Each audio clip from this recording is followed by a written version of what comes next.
Early in my career, I was given a really exciting challenge. My boss sat me down and explained how the next product was going to include a camera-based detection system.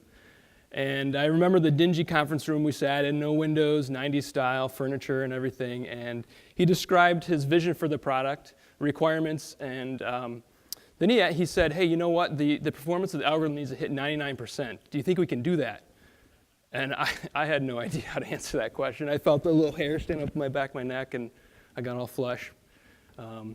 So on one hand, I believe we could do it. On the other hand, the path to getting there and the requirements, to hit those requirements and the performance requirements to hit that was just really unknown. But not wanting to pass up a good challenge, I said, sure, we can do that, and we went for it. And the next year was full of twists and turns and ups and downs, but in the end, we were successful, and the product is in the market today still.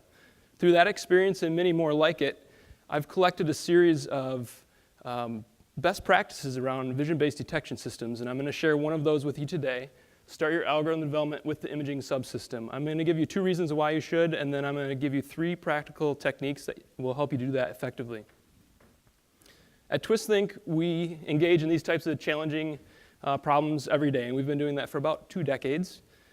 We partner with companies to bring new products and services to life using intuitive strategy, intuitive design, and intuitive technology.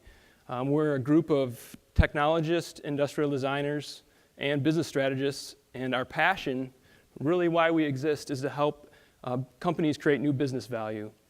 And we do that for Fortune 100s down to entrepreneurial startups across a wide variety of markets, which gives us that kind of cross-market pollination that we're hearing about in the keynote this morning.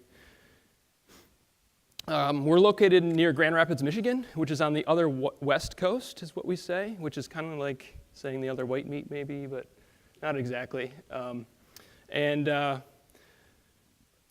We create products and services using these capabilities that we have on the bottom here. Embedded vision, AI and algorithms, connectivity, embedded system design, Internet of Things. And on the ends, we have UX and UI, and then also human-centered design. And those are our bookends because we believe that great products are human-centered and they're desirable and usable.